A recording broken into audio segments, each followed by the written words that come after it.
খেলছে আর আমি কিছুই বুঝি না। পরে কিছুটা বোঝার চেষ্টা করলাম যে একজন আরেকজনকে যত প্যাদানি দিতে পারবে তার পয়েন্ট তত বেশি এন্ড উইনার সেই হয়। আসলে আমি কখনো এই ধরনের গেম খেলি নাই, তবে ছোটবেলায় দেখছি আমার অনেক ভাই ব্রাদাররা কয়েন দিয়ে এই গেম খেলতো, মানে 1 টাকার যে কয়েন গুলো থাকতো।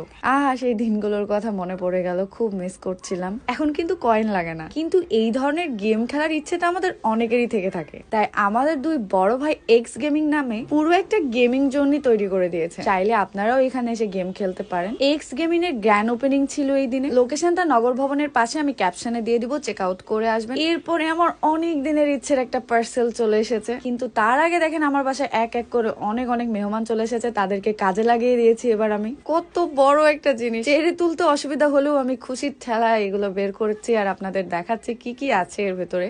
এবং ফাইনালি আমার অনেক দিনের শখের এন্ড পছন্দের একটা দোলনা পেয়ে গেছি, যেই দোলনাটা নেওয়ার জন্য আমার অনেক দিন ওয়েট করতে হয়েছে, কারণ এটা রাখারও একটা স্পেস লাগে। ফাইনালি আমার এত সুন্দর বাসাতে এই দোলনাটা পারফেক্ট মানাবে। এবার বাড়িতে আসা সব মেহমানদের, মানে মিমি আপু, রানা ভাইয়া এন্ড রাসেলকে দিয়ে আমরা সবাই মিলে এই দোলনাটা টাঙানোর চেষ্টা করছি। দোলনা টাঙানো খুব কষ্টের কাজ। আপনারাও এই প্রিমিয়াম কোয়ালিটির দোলনাগুলো যদি অর্ডার করতে চান, বিভিন্ন সাইজের কোয়ালিটি, ছোট বড়, সুইং স্ট্যান্ড, সব ধরনের দোলনা আছে, বা চাইলে আপনারা কাস্টমাইজ করেও নিতে পারেন। এত সুন্দর সুন্দর মনের মতো দোলনাগুলো আপনারা পেয়ে যাবেন স্টাইলাইন মিরপুর ফেসবুক পেজ থেকে। পেজ ভিজিট করলে আপনারা বুঝতে পারবেন কত ভালো ভালো কোয়ালিটির তাদের কাছে দোলনা আছে। পেজ লিংক আমার ক্যাপশনে দেওয়া থাকবে, চেক আউট করে আসবেন। আর আমার এই দোলনাটা কেমন হয়েছে অবশ্যই বলতে ভুলবেন না। বাসায় দোলনা থাকলে বাচ্চারা কত খুশি হয়, তাই না? এরপর আরো বড় 2টা সেলিব্রিটি আমাদের বাসায় আসে। ওফ, ভাব নিয়ে নিল ভাইয়া একটু, মানে সেলিব্রিটি বললে একটু ভাবটা একটু অন্যরকমই থাকে। বাপ রে বাপ। এইখানে আবার ফাইম ভাইয়ের দিকে রাত ভাইয়ান পলাশ ভাইয়া ছিল,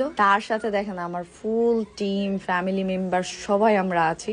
এখন আমাদের কাজ হলো আমাদের গেস্টদের পুরো রাজশাহী ঘুরে দেখানো এবং বিখ্যাত বিখ্যাত কিছু খাবার খাওয়ানো। বান্ধবী আমার কত ব্যস্ত থাকে দেখেন।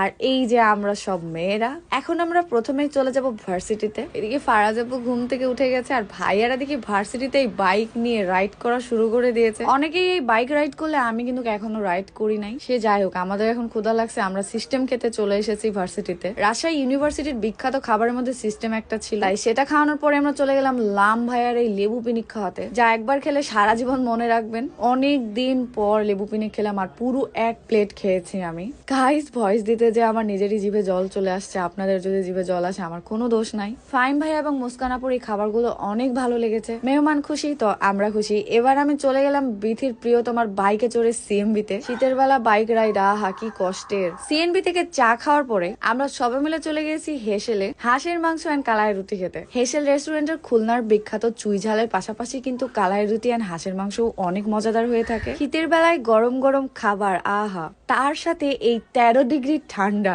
ফিলিং খুবই অদ্ভুত, পুরো হাত পা বরফ হয়ে যাবার মতো। আর এই রাতের বেলা আমরা যাচ্ছি পলাশ ভাইয়াদের বাসায়, অটোতে করে ভাবা যায়। বাসায় এসে দেখি রুকায়া মায়ের কিছু খুনসুটি।